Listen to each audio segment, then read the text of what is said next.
Messenger 2. Desacoplamento. O que? Non, non! Cooper! 3. Cooper, que é o que faz? A terceira lei de Newton. Hai que deixar algo atrás. La Vía Láctea encontraremos un bonito lugar. Asombroso. A ciencia non coñece límites.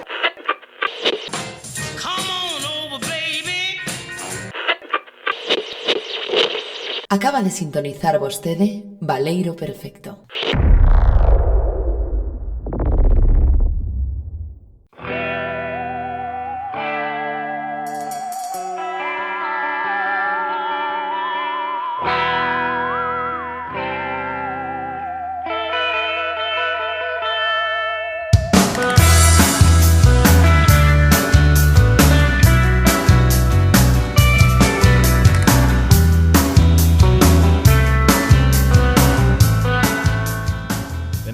Benvidos de novo ao Baleiro Perfecto, ese espazo que non está en ningures realmente, está só nun mundo digital ao que difícil acceso temos de cando en vez, pero conseguimos entrar, conseguimos reunirnos aquí algunhas das mellores mentes deste país. Pero iso, ainda antes de presentar, dicirvos que nos podedes escuitar onda sempre, non? máis que nada en iVoox, pero tamén estamos en YouTube, creo que estamos en Google Podcast, creo que estamos en iTunes, lo Rodicio confirmará, pero vaya, que estamos onda sempre como a sempre, cada 15 días falamos de cousas. Cousas, como a maioría da xente supoño que dirá, frikis, pero as nosas cousas, e iso creo que é bastante positivo para a humanidade. Aquí, neste Baleiro Perfecto, neste espazo singular, teño a sorte de contar sempre cunha tripulación adecuada, cada un experto na súa materia, algún mesmo repetida, pero por iso é mellor, porque podemos discutir dende esa mesma óptica. Sexa como for, empezamos como sempre falando de Alba Rozas, a nosa compañeira, a nosa voz feminina neste espazo, bueno, neste Baleiro Perfecto, non, compañeira? Boa noite, boa noite. Que tal estás, amiga? Pois en Salamanca, desexando rematar as clases. Saudos para as miñas alumnas que hoxe non viñeron. Crees que hai posibilidades de que estivesen xogando futbolín na cafetería ou as cartas na cafetería da facultade? Creo que non, porque creo que está pechada polo tema que todos sabemos, non polo coronavirus. Quero pensar que as abduciu algún tipo de robot. Bueno, entón podemos dicir que estaban fumando porros nas súas casas, que é o típico que se fai cando eres universitario, non? Polo menos non, senón non. É o pouco que se pode facer aínda. É un pouco que se pode facer aínda. Se é divertido, está prohibido, xa o sabedes. Estas son as normas sanitarias que temos no espazo, bueno, no Baleiro Perfecto. Estaba por aí, xa o nomeei, pero ainda non falou, é o mestre Guillermo Rodicio, compañeiro. 00, digo, boa tarde, Carlos. Como a sempre, aquí, xa sabedes, boas tardes, boas noites, bos días, mañá, pasado, onte, porque o Baleiro Perfecto o bo que ten é que nunca se sabe, non? Cando aparece polos altofalantes da xente. Espacio singular en espacio e tempo. Tamén temos, por suposto, o mestre Pablo Pesado, tamén, compañeiro, dende Cataluña, dende Barcelona, neste caso. Sí. Esta vez sí. Cada Baleiro Perfecto nun lugar distinto, sendo fiel aos nosos parámetros de non ter un lugar de emisión concreto. Imaginaste que fose algo dormintes. Ningún tempo tampouco. O Willy Fogg de Baleiro Perfecto. Imagínate que realmente... O próximo en Kuwait. Hostia, pois imos apuntando, non? Entón, por aí. Temos que ter un mapa e imos poñendo, como se di, chinchetas. Non sei se hai palabra en galego para chinchetas. Estaba filólogo aquí, teño que preguntar. Hai. Como é? Ah, non, eu sei que hai, non sei cale, pero sei que hai. Non sabemos cale, miraremos no dicionario de rinoceronte, entón, logo. Chincheta pon aquí. A verdade que parece un pouco extraño, pero pon chincheta tamén, sí. Bueno, pois faremos de caso. Logo tamén temos, por suposto, a Darío MJ, Darío NJ, compañeiro. Que tal? Boas tardes a todos. Que tal estás ti? Ti tenda Coruña, igual que Rodicio, entendo. Sí. Efectivamente, todavía non sufrimos ninguna rebelión dos robots, todavía. É verdade. Porque Inditex está a piques. Inditex está a piques, É verdade. Hai que falar con Inditex. Bueno, sexa como for, imos, como sempre, antes de presentar o tema oficialmente, imos escoitar unha pequena escena, un minutiño, menos dun minuto, de diálogo, a ver se adiviñades, inda que xa sei que está no título, pero hai que por un pouco de expectación, un pouco de hype, a ver se adiviñades de que vai o tema de hoxe. John, é moi tarde. Meu rei estaba empezando a preocuparme. Se ves de contado, aínda podemos cear xuntos. Estou facendo un guiso de carne. Aquí pasa algo, ela nunca é tan cariñosa. John, onde estás? A quen carallo lle ladrará ese condenado can? Hey! Cala a boca, cabrón do demo! O can ladra moito. Non lle dixeras que se tiña que desfacer do can.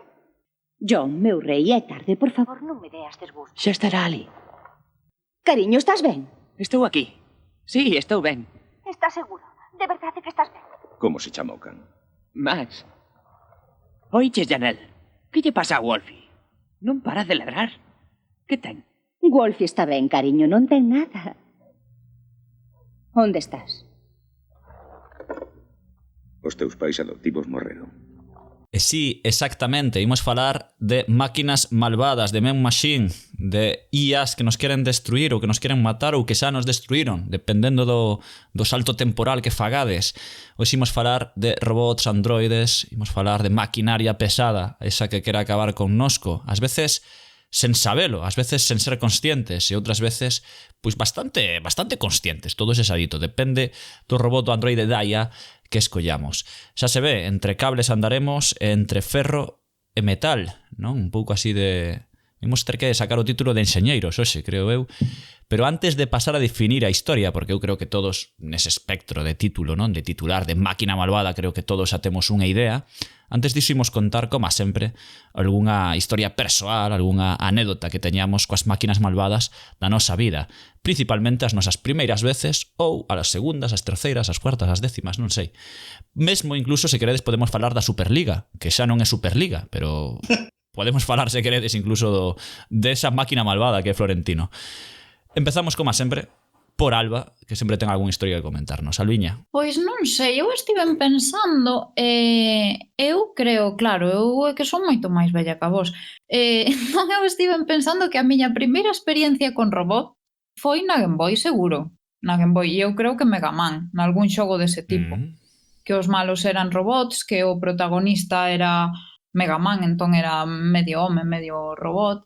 Non sei, eu creo que as miñas primeiras experiencias poden ir por aí. Despois tamén recordo unha película infantil que era robots, era chatarra, fundamentalmente, o que saía nesa película, e despois eu teño un crash con Yo Robot, pero diso xa falarei máis adiante se Darío me deixa. Música de Tiburón de fondo. Música non fuximos, de certo nome aquí que é recurrente no programa. E non falo de Harry Potter, falo de outro. É buena de deixar, pero bueno, pero porque Yo Robot tamén é unha novela, así que bueno, tolero que se fale deso. Moi ben. Eu falarei da peli, pero bueno. Non deixando ningún ojo, Xa vai o tema. Evito pronunciarme, de momento. Darío, xa que falas, tío, por que non nos contas ti algo aí desta, bueno, da túa cousa, do teu asunto? Pois de robots malos, non diría Terminator, porque cando é Terminator, pois eu vin Terminator moito máis maior, xa debía ter eu 20 anos ou así, pero sí que con Futurama e todo o rollo, e tamén con certas así películas de ciencia ficción, sí que estive familiarizado e tal. Por exemplo, Star Trek con algúns episodios, bueno, non é rebelión das máquinas en sí, nin máquinas malvadas, pero sí cyborgs malvados, non? Como pode ser a raza dos Borg, non? En Star Trek. E logo, pois eso, o sea, o tema de Terminator, o tema dos videoxogos, pois que está tratado en maior ou menor medida. Hai un videoxogo basado nun libro que se chama Non teño boca e debo gritar, que é da aventura gráfica, e logo falarei máis adiante deste relato curto, porque creo que trata bastante ben o tema. E basicamente pois estes serían os meus contactos. Terminator sí que pois que tamén é un exemplo moi moi claro. E Yo Robot, que eu fun vela ao cine como curiosidade. Como curiosidade. Plot twist. Pois nada, simplemente iso. A que cine fuches? Por curiosidade, por facerlle propaganda, xa que estamos. Pois é que non existe xa, creo. Eu tamén a fun ver a un cine que non existe xa. Ai, igual fomos o mesmo, Por Oye. menos coincidencias, prohibiron vacinas, O sea que tede cuidado. Pablo Pesado, mister, que nos contas ti? Pois eu non vou crear nada de hype porque a anécdota que traigo hoxe é moi pobre. O que acontece é que non podo non contala porque eu penso que son a única persoa deste podcast que algunha vez foi escravizada por un robot, por unha inteligencia artificial. Máis por unha inteligencia artificial que por un robot. Tiña 5 anos, teño que dicir que non tiña demasiada vantaxe o robot, non? Eu non tiña vantaxe. Ben, a cousa é que a mí me regalaron unha calculadora. Non era unha Casio sequera, non? Era unha calculadora destas de neno pequeno, con botóns grandes, que cando os tocabas, pois, dicía, non? O número que tocaras, pois 5, 6, tal. Nada, deixarame con ela e chamaralles a atención, porque estivera como 5 horas sen molestar, non? Cousa que en mí era un pouco extraña. E claro, cando foron buscarme, atopáronme absolutamente escravizado pola máquina, porque, claro, cando eu premia o botón de máis, a calculadora pedíame máis. Entón eu tiña que volverlle dar e pasar a iso aproximadamente 5 horas, segundo o testemunho dos meus pais, nesta posición de total dominación, de subordinación á máquina. Facendo puntos para cando chega a revolución, a verdad que sí. Bonito. Sí. Señor Rodicio, comenta vostede a súa historia. A ver, pois, dicía Pablo que foi o único esclavizado, e é certo porque eu non fun esclavizado, pero estive en preto. A miña primeira experiencia con robots foi, o sea, con robots dos malos, foi no ano 2013. Eu estaba de viaxe en Escocia e estaba un par de amigos de viaxe, un deles é Darío, que ten un papel importante nesta historia.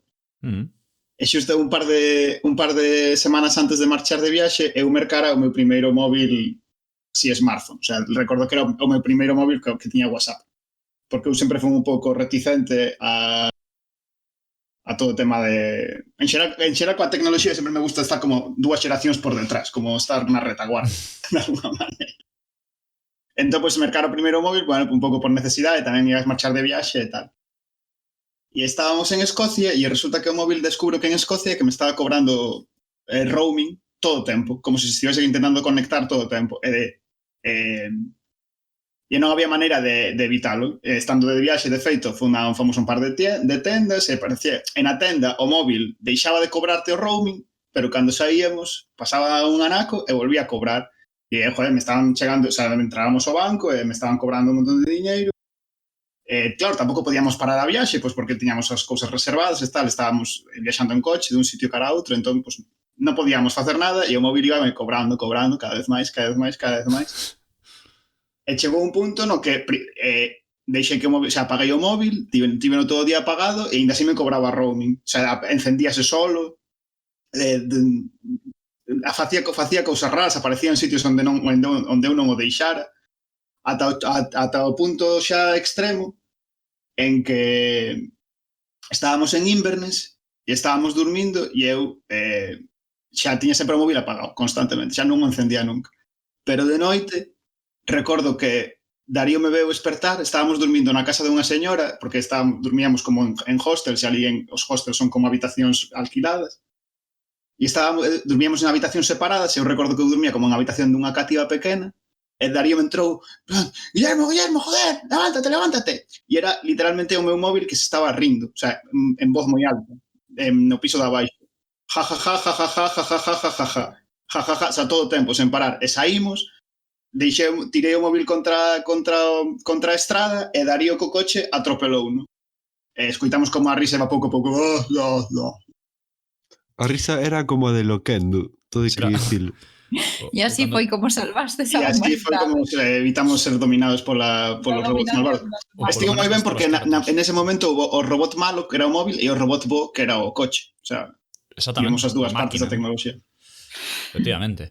Eu teño 2 historias. A primeira é de decepción e a segunda é de enemistade cunha máquina, evidentemente. A primeira foi falo de decepción porque na boda dunha prima mía, bueno, exactamente de María, a miña madriña. E dixeronme que lle arreglaron un robot de cociña, non? Eu estaba como moi hypeado por ir á súa casa e comprobar que ser era ese, un robot de cociña. Eu imaginaba un androide con pés que iba cociñando, non? Facendo platos, que iba estaba ali na cociña en plan hola, señor, non? Ou algo así, que dixera algo. Pero foi un desastre cando vexo que é unha Thermomix, que se chama así, falo de hai 15 anos xa, ou máis de 15 anos. E foi unha total decepción porque vin que non era robot nin era nada. Falaban de robot de cociña, pero simplemente era unha máquina que facía bechameles, non? E a min pareceume super decepcionante ese concepto de robot de cociña cando non tiña patas, nin rodas, nin se podía mover. Entón, a partir de aí, sempre que me falan de robots, tento ser como bastante coidadoso, non? Ou pouco, ya digo, a ver que robot me traes, sabes? Cando me digo, oye, compré un robot, a ver que robot me, non? O segundo é de amizade coas máquinas expendedoras. É dicir, eu había unha na Facultade de Xornalismo concretamente que era unha filla de puta, tío. En plan, eu creo que unha de cada 3 veces que lle pedías algo que non caía. Fácil, O sea, falo de unha de cada 3, un 33% das veces, período, non caía o que pedías. Así que imaginade a cantidade de cartos que era, bueno, que tiña que facer esa máquina para o seu amo. Supoño que o seu amo sabía disto, porque tiña que dar uns beneficios absolutamente desorbitados en relación tempo, espazo, lugar e bla, bla, bla. Pero vaya, pareceume sempre unha auténtica máquina malvada. O mellor exemplo, non? Posible. Ademais era tontería, porque sabíamos que estaba ali, sabíamos que era unha mierda, pero íamos nela porque era... Porque, claro, a outra opción era comprarlle a Suso, o da cafetería. E Suso da cafetería tiña uns prezos moi variables. Tamén en torno ao 33% das veces cambiaba para arriba ou para baixo, entón non sabías cal che iba a tocar a ti. Non podíamos arriscarnos, así que confiábamos na máquina e na nosa sorte, por suposto. Literalmente unha tragaperras. Totalmente. Totalmente. Sobre iso, sobre tragaperras, eu só podo dicir que eu nunca funde moito tragaperras, que algunha caeu, algunha moneda de volta dos bares, non? Cando estábamos nos bares, pois algunha caeu así os 20 céntimos e tal, pero eu era máis do que facía un amigo. Cando estábamos así nunha taberna, a poder ser non coñecida, poñamos as chaves contra onde caen as monedas, non? Onde caen as monedas, pois empezabas a bater coas chaves e todos os vellos lugareños do lugar miraban horripiados cara a ti, non? En plan, xa lles tocou o premio estos dous normais que viñeron aquí un día e xa lles tocou. Isto era terrible, era unha auténtica troleada. A nos tiñanos grazas, sei que ao mellor non é moi viable, pero nese momento parecinos bastante gracioso con 16 anos. Eu toda a experiencia que teño coas tragaperras é coas de Pokémon para conseguir a Porygon. Non sei se pasaste sí, totalmente. Unha experiencia de infancia traumática. Infame iso, infame. Charlie, unha última cousa antes de pechar a sección, que eu non me lembraba de que unha das miñas primeiras experiencias con robots malos foi Car de O Coche Fantástico, que era o malo de Kit. Aí o deixo. Chamase Car, non me acordo. Sí, en serio. En serio? Chamase literalmente coche. Non, con K, K-A-R-R. Que barbaridade, Car, Kit, O Coche Fantástico, puto crack, Kit, necesitas atención médica. Aí houve, o sea, eu imagino que non lle chamaron Cat pois por evitar problemas e litixios e tal, polo de Kit Kat, sabes? Pero bueno. Hostia, forzando, claro. Forzando. Eu era o que estaba pensando. Kit. Era, como se chamaba o actor? O que fixo tamén a canción, o puto dios, David Hasselhoff. ¿No? Hasselhoff. Que puto Michael deus. Knight, na serie. Pode ser David Hasselhoff como contrapunta a Will Smith. Podemos sempre intentar sacar a David Hasselhoff como un ser que nos cae ben neste podcast. Eu só direi que definitivamente sí, dende logo. Vale. Totalmente. Recomendo o seu vídeo grabado polos fillos cando estaba fatal, de borracheira, drogas e tal, un momento moi baixo na súa vida. Pois os chavales, os rapaces, os fillos subiron un vídeo a YouTube e tal, onde se vía el comendo unha hamburguesa no chan, tirado fatal en tal, pero recuperouse. Isto conto porque se recuperou David isto. Entón, pero hai que dar o vídeo. Fora durísimo. A David Hasselhoff, un tío interesante, canto menos. Pero non é de Hasselhoff do que imos falar. Así que veña, cortinilla de estrellas, como dirían noutro programa, e que entre a movida.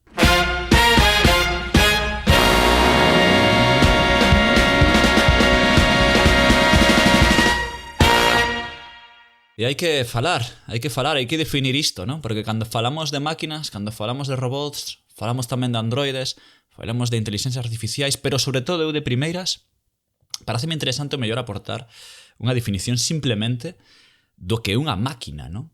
Máquina que, como seguramente aquí os meus compañeros filólogos que saben máis que a min deste latín, ven de máquina, non escrito como machina, maquinaria tamén de machinarius, polo que tiña por aquí anotado.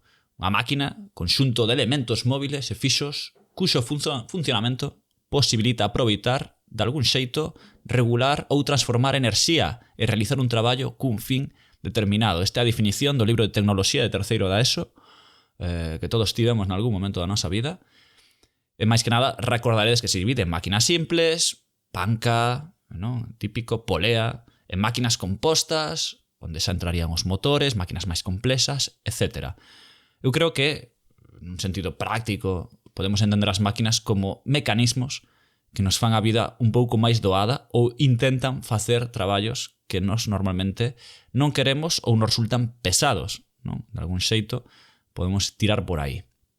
Evidentemente, o conxunto de máquinas, o conxunto deste tipo de elementos consigue crear diferentes formas ou diferentes elementos, diferentes conceptos.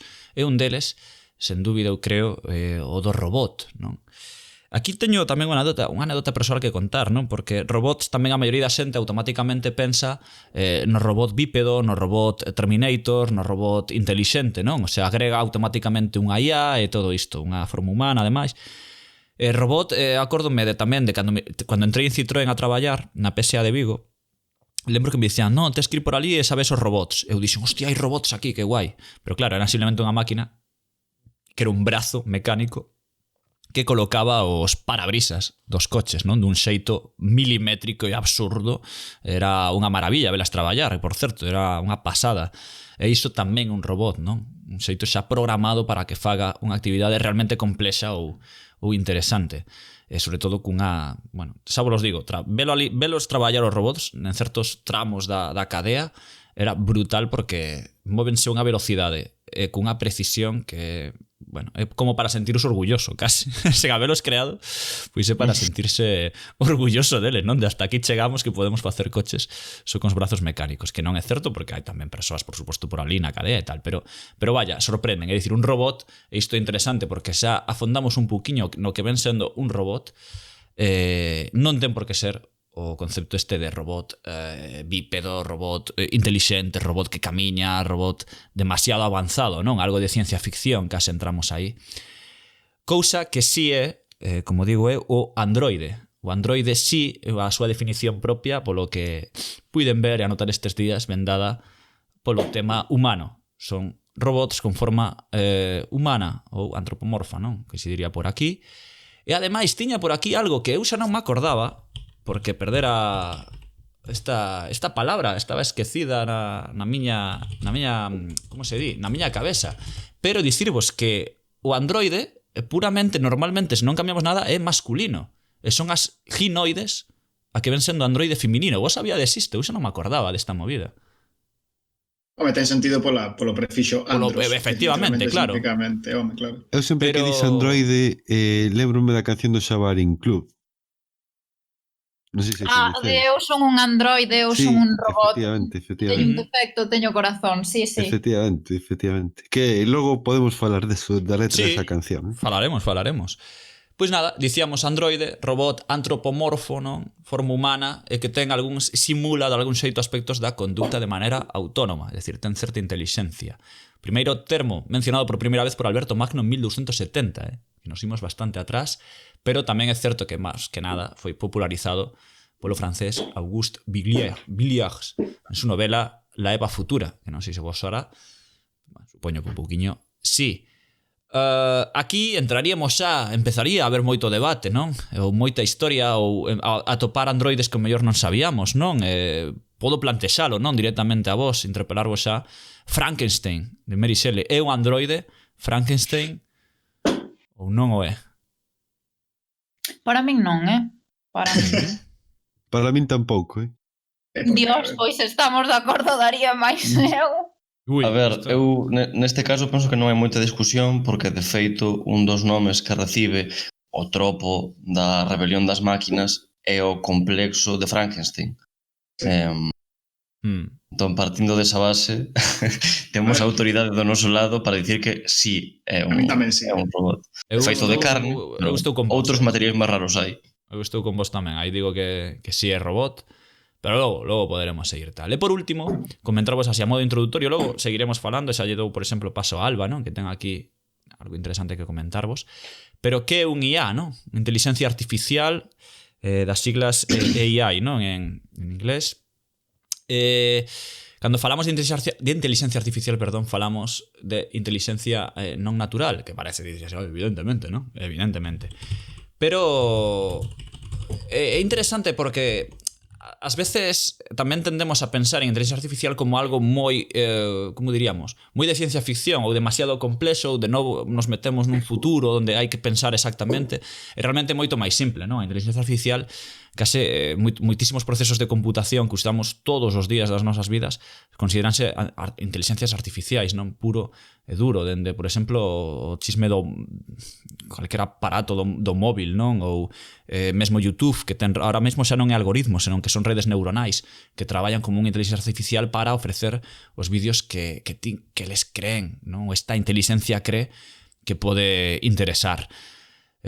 Aquí eu creo que sería interesante, porque creo que non sei se foi o primeiro que o dixo, pero sei que John McCarthy no ano 56 foi o que acuñou esa expresión e a definiu como a ciencia e enxeño de facer máquinas inteligentes especialmente programadas, especialmente programas de cómputos inteligentes, non? Xa no ano 56 falamos disto. Sí, é interesante porque creo que a primeira vez que nos acontece aquí no Baleiro Perfecto que temos que definir unha cousa que ao mesmo tempo son tropos literarios ou tropos artísticos e cousas reais. E un pouco que comentabas ti co robot de cociña ou co robot da Citroën.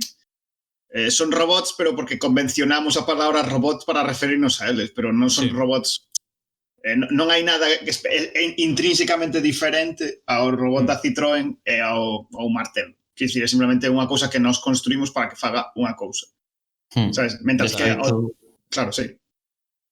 Sí, Pablo. Que de feito é moi interesante porque a palabra robot procede da literatura e en xeral a maneira en que hoxe en día ollamos as máquinas e mesmo en que as construímos, non? Podemos ver simplemente como evoluiu o deseño dos autobuses, procede da literatura, procede do pasado e de como hai 50 anos imaginaban o futuro, non? Entón, bueno, a palabra robot ven do checo, de feito, ven dunha obra que se chama R.U.R. de Karel Čapek, e robota, bueno, non son en absoluto especialista en linguas eslavas, talvez pronunciando mal. Aínda, imos dar a ver se para o programa. Aínda. No Bueno, seguinte fun Baleiro estudante de lengua eslava, xa que... Hostia, entón, Pois Darío, confío no teu criterio. Non, pero eso xa non teño nin idea de checo, vamos. O sea. El robot inicialmente significa tanto o traballador, especialmente o operario industrial, como o servo. Servo no sentido estamental, non? E isto é moi interesante, enlaza co que comentabas da Citroën, Carlos, porque eu penso que a maneira en que se expande a preocupación porque os robots tomen o poder ten moito que ver con a preocupación tamén moi de época, non? De principios de século, sobre todo a partir do 20, que é cando se publica a obra de Čapek, que é o medo ao comunismo, o medo ese fantasma que percorre Europa. E ao cabo, na idea da revolución das máquinas, o que está é a revolución da forza de traballo da clase proletaria, non? E de feito, se comparamos a ciencia ficción de corte androide, robot, que se emitía desde o mundo capitalista coa que se estaba a facer na URSS, vemos que o que preocupa, o medo que se quere conxurar, é totalmente distinto. Estou pensando en The Loss of Sensation, de Alexander Andriyevsky, evidentemente este é o nome en inglés, non en ruso, é do 35, e formula un problema de tipo moral utópico na liña das ficcións dos robots, mas o que lle preocupa non é que os robots tomen o poder, é que os capitalistas usen os robots non porque sexan intelixentes, senón precisamente porque son estúpidos e non van poder rebelarse e desa maneira pode abaratar a forza de traballo ou prescindir dela. Entón, iso pareceme moi relevante que os parámetros para pensar as máquinas e os futuros peligros que entrañaban eran absolutamente opostos. E se hoxe en día o que temos é o propio bloque capitalista, pois é porque é o bloque que triunfou ao cabo. Sí, de feito, nesta liña penso que é moi interesante ver xusto o punto, non é punto intermedio equidistante, pero sí un pouco a veces punto intermedio que podía ser o cinema que se estaba facendo, por exemplo, en Alemanha nesta altura. O exemplo sería a peli de Metrópolis de Fritz Lang, onde se xoga un pouco con estas tensións xa dende a propia trama, non? Ali é moito máis directo, hai unha fábrica, o sea, un mundo fábrica, por decirlo así, onde todos os traballadores están esclavizados e surxe un robot dourado que lle sirve como el líder para a revolución. Pero despois os dous protagonistas son dous humanos dentro da clase traballadora que sofocan de alguma maneira a revolución do robot apelando a valores de compañeirismo e amor, pero un pouco máis vagos. E non creo que sexa por acaso que apareza precisamente a película en Alemania, vese a tensión entre os dous bloques, pero dunha maneira moito menos maniquea, moito máis conflictual e un pouco máis caótica desde o punto de vista da trama, sabes? Non queda moi clara cal é a mensaxe de Metrópolis cando a ves realmente, porque viven esa tensión máis que resolvela, sabes? Por certo que falando de Metrópolis e de clásicos deste tipo de ciencia ficción, hai que nomear Metrópolis a de Osamu Tezuka, que é do 48, e Astro Boy, tamén, por suposto, de Tezuka, que é do 52, que ás veces non nos damos de conta de ata que punto o manga está aí desde aí moito e ata que punto ten case un labor de paternidade na ciencia ficción moderna, non? E co robots. Esta Metrópolis de Tezuka está evidentemente inspirada na de Lang, por certo. Mas dicía os robots no manga, non? A capacidade de Xapón de sempre tirar cara aos mechas, non? Ou sea, un xénero en sí mesmo, quero decir. Tamén eu creo que hai unha gran olvidada que é a ciencia ficción soviética, que eu penso que moitas películas de ciencia ficción soviética non se embelleceron moi ben polas ideas que tratan, senón que parecen bastante interesantes. Eu recomendo a calquera amante de ciencia ficción que se vexa algunha serie de, unha película de ciencia ficción soviética, porque xa digo que paga a pena. Semellase bastante, por exemplo, a Metrópolis, no que no tratamento deste tipo de cousas, por exemplo. E doi a palabra aquí, falábamos, creo que introducimos xa un pouco que ven sendo os robots, non? Creo que xa todos empezamos a ter unha idea máis ou menos clara do que pode ser un robot ou de que non pode selo, pero evidentemente, ahora hai o seguinte punto, non? Que é ser malo, ou que é ser malvado, ou que é todo isto? Entón aquí, Alba, non sei se nos queres ler por aí ou comentar un poquinho, facer unha reflexión sobre as famosas leis da robótica que nos deixou o señor Asimov. Por certo, foi aí atrás, que teño anotado por aquí tamén, 29 anos, día 6 de abril do 92, pois que morreu, pois fai 29 anos da morte do señor Asimov, que é o noso, supoño que Asimov podemos, o noso padriño, podemos considerar o noso padriño xa, ou temos que darlle como un título, non? No Baleiro Perfecto, entendo. Esas patillas, a verdad que son de padriño, as cosas como son. Hai que deixalas así, Pois aí queda. Mentamos a Asimov, mentamos tamén a Alba. Alba, como son esas leis? Pois nada, eu a reflexión que fixen un pouco foi a de que sería un robot malvado ou asasino, non? Entón, a conclusión a que chego é que ese tipo de robot sería aquel que transgrede as leis da robótica, porque as leis da robótica están preparadas para iso, para que os robots protexan a súa propia existencia, pero non se volvan en contra do ser humano, non? Entón, a primeira é que un robot non pode facer dano a un ser humano, ou por inacción permitir que un ser humano sufra dano. A segunda é que un robot debe obedecer as ordes dun ser humano sempre cando non entre en conflicto coa primeira lei. E a terceira é que un robot debe protexerse a sí mesmo sempre cando non entre en conflicto coa primeira e a segunda leis. Así tamén empeza a película de Yo Robot. A min por isto non me encaixa aquí Frankenstein, na definición de robótica, e tamén vos lo digo. independentemente de que teñades a autoridade da vosa parte, tamén vos direi que a autoridade está para contradicila, Isto non é Todas as autoridades están para contradicilas, con excepción de Mary Shelley. Xa, pero Mary Shelley o que estaba facendo era Frankenstein ten o subtítulo do moderno Prometeo, tampouco é o Prometeo clásico, quero dicir, o que está facendo a propia Mary Shelley é tamén a autoridade clásica reformulala. Vamos a utilizar a palabra reformulala porque estaba pensando outra, pero non queda ben para dicila nun podcast. Eu é que máis de que sexa un robot a Frankenstein vexo máis tipo como un monstro, non? Sí, como, é que Frankenstein encaixa no O sea, non digo que non, o sea, eu non son tan taxativo de que non é un robot, pero sí que tiraría máis polo monstro que polo robot. Pero bueno, Creo que fora de debates, non? Que podemos ter sobre é que o bonito disto todo, non? Eu creo do Valeiro Perfecto en calquera lado, é que sempre atopamos que os lindes non son liñas concretas, non? Senón máis ben son puntos suspensivos, o que separa unha cousa de outra, o sea, son transpirables as ideas. Eu creo que é probable que se preguntáramos na cultura popular se Frankenstein, o sea, se preguntáramos por robots famosos da cultura popular, seguramente Frankenstein non aparecería tanto como si aparecen outros. Non sei se me expliquei, pero creo que sí. Sí, sen dúbida. Pero hai un punto de estereotipo. O sea, ten máis que ver con que asociamos o robot a un xénero determinado, pero porque non nos decatamos que en realidade é un tropo que un xénero determinado está empregando nun sentido. Porque non ten, por exemplo, empregase a palabra monstro, pero non ten sentido en realidade que Frankenstein sexa un monstro, porque o que é dramático de Frankenstein é que é algo creado, precisamente, que non ten encaixe na natureza. Se fose un monstro, loitaríamos contra el como algo que nos é alleo a nosa civilización. O problema de Frankenstein é precisamente que Voldemort. É que pasa o mesmo con Voldemort, por exemplo. Voldemort, cando se reconstrúe e volve a adquirir un corpo, eso que é?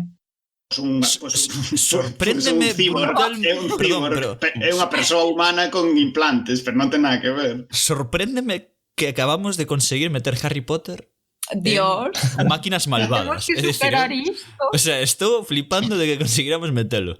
Paréceme correcto, pero antes de tirar por aí, se estamos para rematar a definición esta parte e non empezar a darnos demasiadas hostias entre nós, vou facer un pequeno inciso de robots ou IAs, non? Eu fago a diferencia un pouco, porque aí é certo que ás veces vive nese sistema digital, non? De que nunca chegamos a coñecer, simplemente oímos voz ou tal, e vai por aí rolando. Que, bueno, robots ou IAs que se portaron mal na cultura popular. Dixen, aquí teño unha pequena listaxe que podedes ampliar, por suposto, vos, pero así para poñer en contexto, para poñer en exemplo, de famosos malvados. HAL 9000, 2001 un odisea no espazo. Sony, que é o robot de Yo Robot, aquí de Alba, que lle dante injusta, robot blanco. Skynet, de Terminator. Bender, de Futurama. Ultron, de Marvel Comics. GLaDOS, que é o robot de... Isto é un pouco spoiler, dicir que é malvado, pero non pasa nada. Que é o robot de Portal. Roy Batty, que é o famoso replicante, non? De Blade Runner. E logo, por suposto, metín aquí os androides C17 e C18, tamén o 16, por suposto, non? Pero que eran, en principio, uns antagonistas en Dragon Ball, ¿no? En Son Goku. Pareceme interesante, porque os robots en Son Goku teñen bastante protagonismo ao longo das historias e tal. Como que son seres bastante habituais na obra de Toriyama en Dragon Ball, concretamente, se lles dá un maior pouca relevancia. Tradición, en realidade, do manga, que comentaba antes Pablo. Exacto. Vese claramente no propio deseño da tecnoloxía en Dragon Ball está moi influída por todo iso. Tamén temos Ainda que neste caso a Robot Rebelde é a que pasa para o lado humano, porque a programación correcta sería destruir a humanidade. Sí, no sentido, creo, son androides, claro, tamén son cyborgs, non realmente, porque creo que eran persoas antes de ser robots, se mal non lembro. Entón realmente volven do lado humano. Creo eu, No, xa me pillas aí o lore de... Eu creo que eles eran persoas que eran irmáns, son modificados polo Dr. Hiro, que tamén é un cyborg, porque isto non o definimos antes. Entendo que cyborg, estamos todos de acordo en que mitad humano, mitad robot, non? Ou humano modificado. En calquera porcentaxe. Sí. En calquera porcentaxe, importante isto, non? Que dos cyborgs actuais Incluído están, non? Frankenstein. Incluído Frankenstein. Frankenstein ten parafusos, para min claramente robot. E a miña abuela que ten sonotone tamén. Sí, é que a movida, se levas gafas tamén, tío. No, evidentemente Creo que é o momento de volver ao tema. Este é o tema, Este é o tema. Tamén estaba outro famoso que tiña por aquí anotado que me pasou Darío, que era A.N., non? Do relato I Have No Mouth and I Must Scream. Non teño boca, pero debo gritar, de Harlan Ellison. Non sei se queredes engadir aquí algún que vos soe así mítico da nosa historia. Evidentemente malos, porque vos tamén hai moitos, como o Bicentenario, como tal. Creo que antes mencionabades por aí, estiven lendo a David de Prometheus, non? Que ao mellor gañou bastantes enteiros nos últimos anos de coñecemento. E a verdade é que é bastante malo o cabrón, neste caso.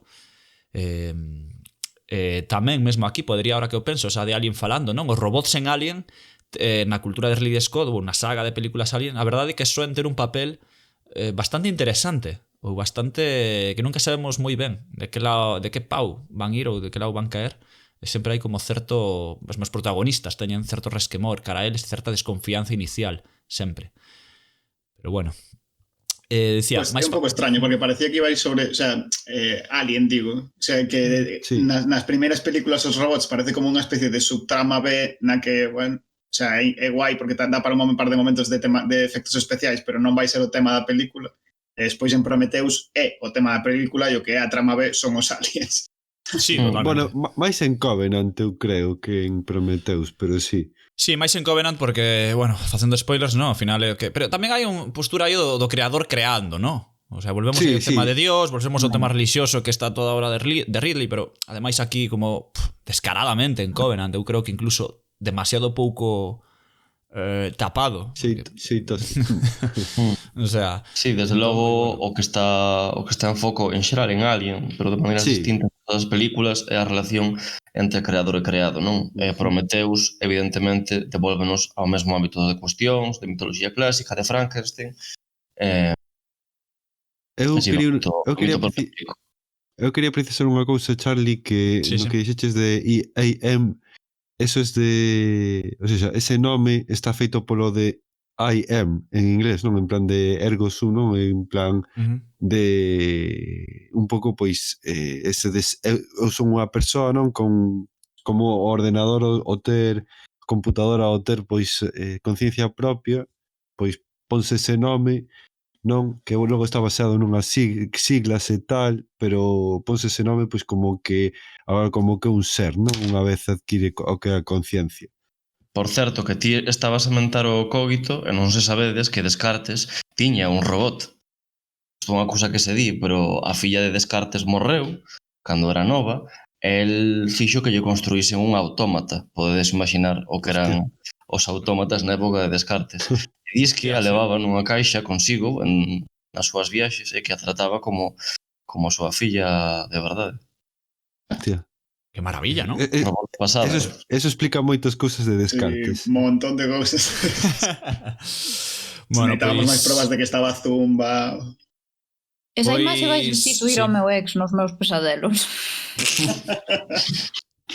Fucking Descartes. Pois nada, con Descartes rematamos esta entrada de definición, se vos parece. Non sei se queredes aportar alguna cousiña máis, non? Pero tamén por controlar o tempo e non aquí meternos demasiado a empezar a afondar o mellor en temas máis concretos, non? Ou outros focos de obras ou personaxes ou robots que queiramos. Así que podedes falar agora ou calar 10 segundos, que é o que dura a entrada, non? O tema, que decides? Pois tomo este silencio como unha entrada, así que veña. Seguimos afondando no pozo, seguimos entrando xa en materia e doulle aquí a palabra a nosa querida Alba para que ofreza, creo que vai tocar falar de Prometeo, non, amiga? Sí, de como esta idea do robot malvado e asasino subxace a reformulación do mito de Prometeo, non? No fondo, o que implica este comportamento é a superación do ser humano como raza dominante, de maneira que desencadearía a súa destrucción, non? Pasaría a ser o robot a raza dominante, polo tanto, acabaría eliminando, escravizando os humanos. Nunca sabemos cal é a opción mellor, imagino cada morte. O mito de Prometeo é un mito clásico, entón cheganos a través dos textos, de varios textos. Son a Teogonía e os traballos e días de Hesíodo, a traxedia de Prometeo, que se lle atribúe a Esquilo, Prometeo encadeado, e o diálogo de Protágoras de Platón, que é un pouquiño máis complexo e eu non me vou mergullar nel. Vou traballar máis ben cos dous primeiros, aínda que falarei algo. Así que quero apuntar que a hora de abordar a relación entre o mito e as súas reelaboracións en diferentes medios, como poden ser o cinema, como pode ser a literatura, hai que ter en conta que os mitos volvense contar sempre con intencións diferentes, aínda que sempre permanece un esquema narrativo básico, de xeito que se recrea o mito á marxe do seu antigo valor relixioso, que neste caso tiña que ver cas deidades gregas, e das súas connotacións rituais, non? Entón, a estrutura profunda do mito de Prometeo, o mito de Prometeo basicamente o que serve para explicar un pouco a creación do lume e o progreso da humanidade, con todo o que iso implicou para ben e para mal, está nos textos clásicos e basicamente o que eu vou desentrañar, e ademais este traballo é xenuinamente meu, porque isto está sacado dun artigo que eu fixen, eu estudei o mito de Prometeo no Hobbit de Tolkien, nas implicacións da guerra e do mito de Prometeo no Hobbit de Tolkien, e tamén na historia de Beren e Lúthien. Para cando fagamos o especial fantasía épica, sairán estas cousas. Entón, as constantes que van constituir os contidos esenciais da configuración do mito de Prometeo ao longo da historia son das que vou falar agora. En primeiro lugar, os textos de Hesíodo explican que o titán Prometeo desafiou o poder de Zeus ao devolverlles o lume aos mortais e recibiu o correspondente castigo por parte de Zeus. Aquí é cando atan a unha rocha e hai unha águia que lle devora as entrañas a cada tanto. Que pasa? Que ele é inmortal, entón vaise reconstituindo. É un titán. Todo horrible. Segundo o primeiro texto, a Teogonía, Prometeo merecía o ben, porque o que fixo foi enganar a Zeus á hora de facer un sacrificio aos deuses, non? Entón, o que fixo foi coller un boi e poñer nun monte os osos envoltos en graxa e, por outra parte, as partes boas da carne, pois meteunas entre as tripas como querendo facer que eran os restos. Entón deulle a escoller a Zeus. E Zeus escolleu os osos pensando que era a parte mellor e logo deuse conta do engano e aí foi cando castigou a Prometeo. Como castigou a Prometeo? Pois basicamente quitoulles o lume aos homes, o sea, aquí a terceira parte, o dano colateral, e Prometeo subiu ao Olimpo e recuperou, non? E aí é cando o castiga, que fai? En principio envíalle a Pandora, o irmão de Prometeo, Epimeteo, unha caixa. E sabemos todos o que pasou coa caixa de Pandora. Malo para todos tamén. Ben, na obra Os traballos e os días, o que pasa de diferente, basicamente, é que Zeus con quen se enfada directamente é coa humanidade e quitalles o lume. Entón, outra vez, Prometeo recupérao sen que Zeus se dea conta, pero cando Zeus se dá conta de que lle devolveron o lume aos seres humanos, tamén envía a Pandora coa súa caixa. E esta é a parte que fai, a parte que conta Hesíodo. Logo temos que na obra teatral, que se lle atribúe a Esquilo, é un pouco diferente, porque o que fai é que preséntase o castigo, céntrase sobre todo no castigo. Preséntase a Prometeo que vai ser castigado, que vai ser encadeado á pedra, e o que lle vai pasar, ca águia que lle vai devorar as entrañas, e céntrase nesa parte. O que hai que ver nestes casos, basicamente, é que aquí estáse cuestionando o poder da divindade creadora. Entón, para despois, cando teñamos que trasladar a relación humano-robot, a chave vai estar aí. Aquí, Prometeo está cuestionando o poder de Zeus. Estáse intentando rir de Zeus. En Prometeo encadeado, independentemente de que se centre, é unha traxedia moi peculiar, porque non son os humanos, é un titán. Entón, é unha traxedia moi interesante nese sentido, pero iso, el vai contando pois iso, que ten que pagar o delito de lle roubar o lume celeste os deuses e entregarllo aos mortais, e que foi así como desencadeou a ira de Zeus, que é a divindade creadora.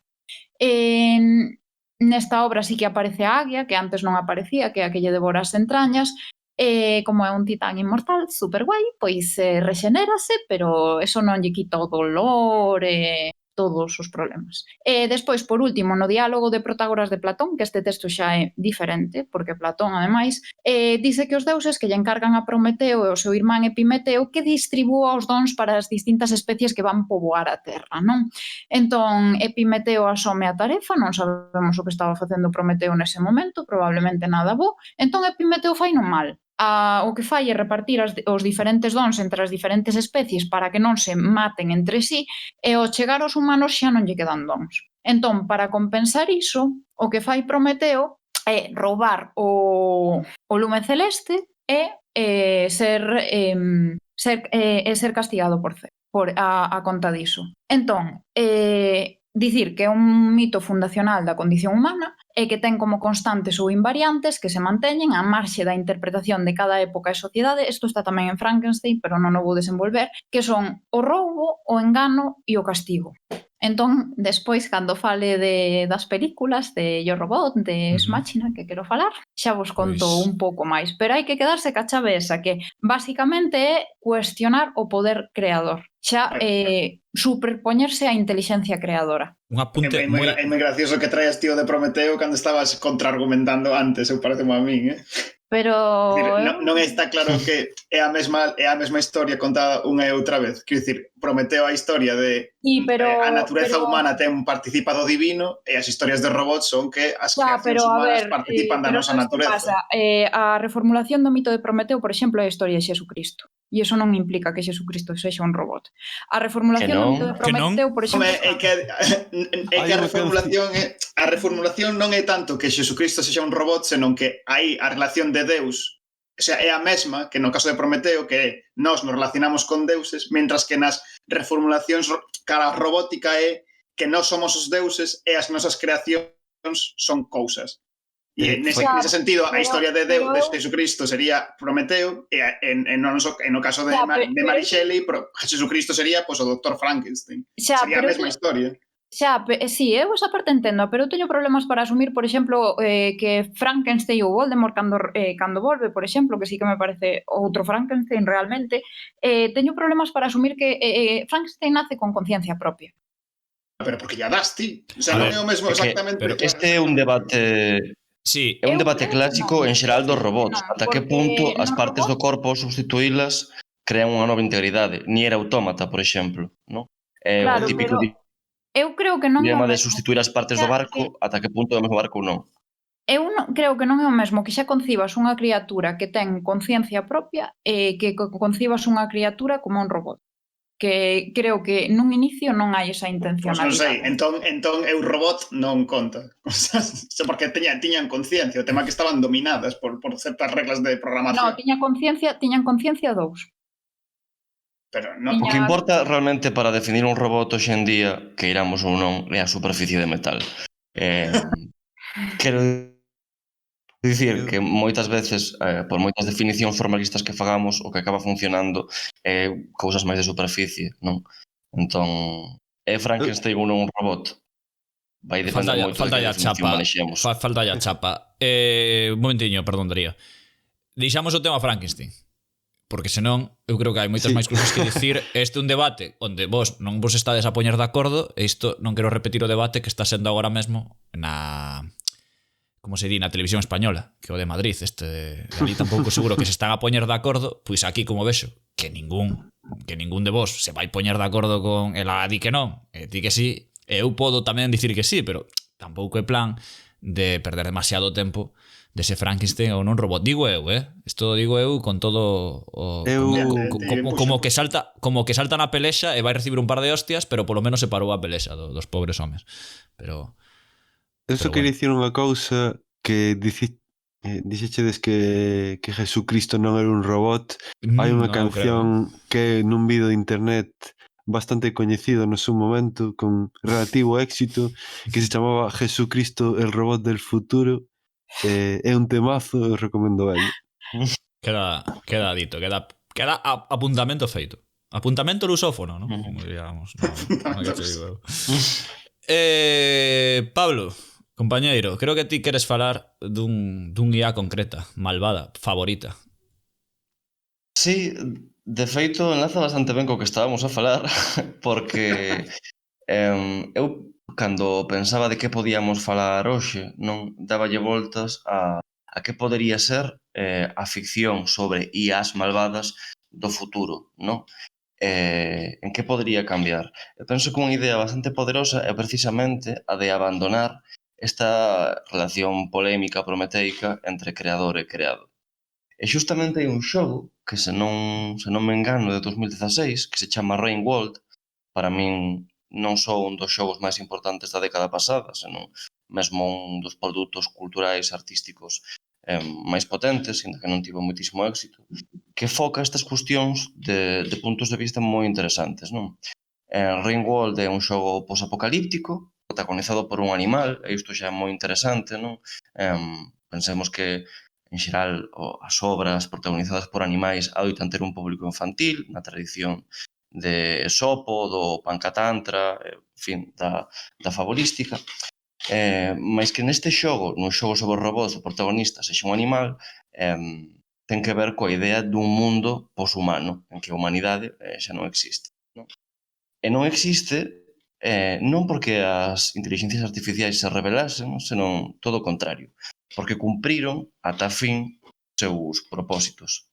É un mundo en que a humanidade é inmortal, pero quere deixar de selo, e para conseguilo programa unhas inteligencias artificiais que se chaman ideradores, que deben barallar todas as situacións posibles ata conseguir a resposta como morrer, non? Como podemos eliminarnos do mundo.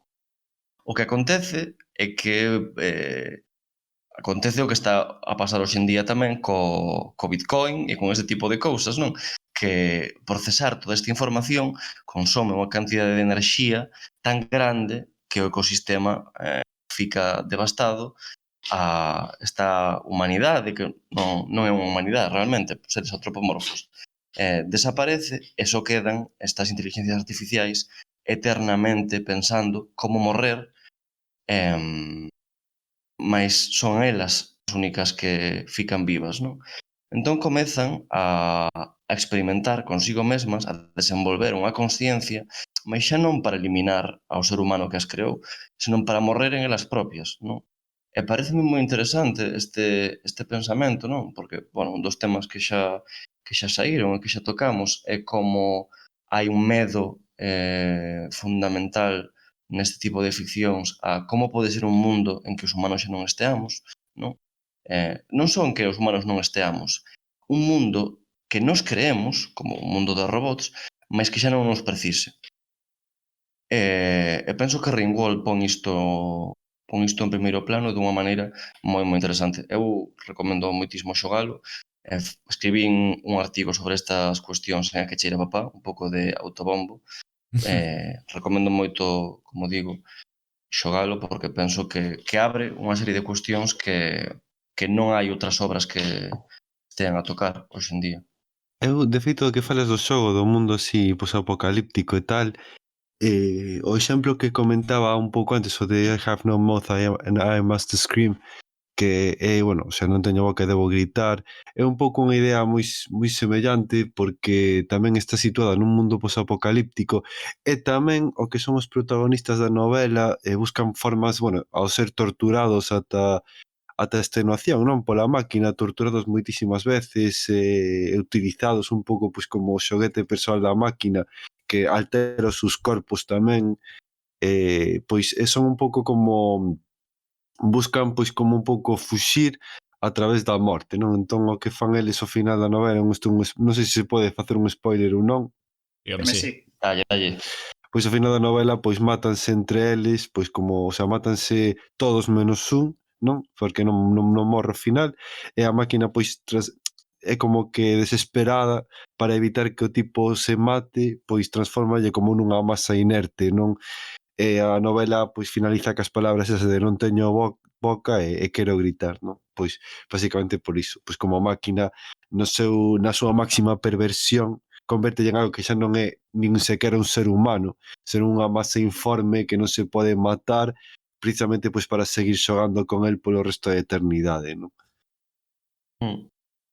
Sí, que penso que este é un tema moi interesante que que este tipo de ficcións nos permiten pensar xa non o drama de que nós non esteamos, senón que mundo podería ser, non? E igual non é tan malo, igual é interesante, igual dá para escenarios que igual unha trama máis realista, máis apegada non pode crear, non? E penso que vías como estas son moi productivas.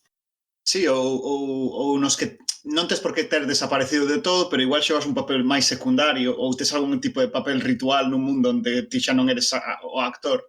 Tiña por aquí apuntado unha cita de Marshall McLuhan neste sentido que sempre me parece moi... que está moi ben porque sintetiza moi ben esta idea, que é a idea de que nese futuro o home, o sea, o ser humano decátase de que foi os órganos sexuais do mundo das máquinas, como se fosen as abellas que levábamos o polen para fecundar ese novo mundo onde despois xa non vamos a ter ningunha relación con esas cousas.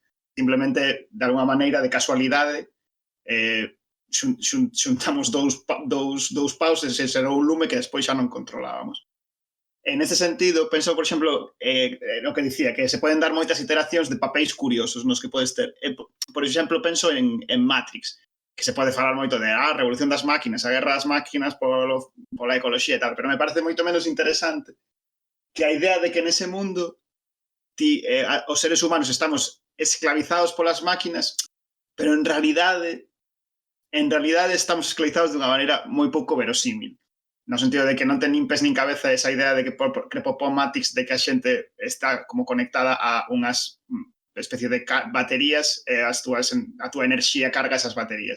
A mí fai moita graza pensar en Matrix en que as máquinas en realidad non están tanto extraendo enerxía dos seres humanos, senón que os teñen aí como postos como se fose unha especie de museo, como unha especie de relación filial cos seus creadores,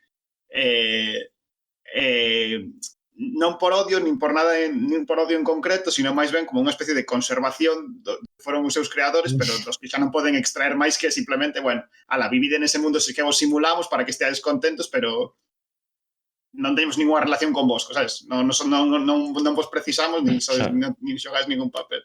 Eu creo que unha idea bastante curiosa en Matrix, que eu creo que desenvolvese bastante ben na primeira película e logo na serie esta animada de Animatrix, e que realmente pois un pouco como unha subversión de clases sociais, non?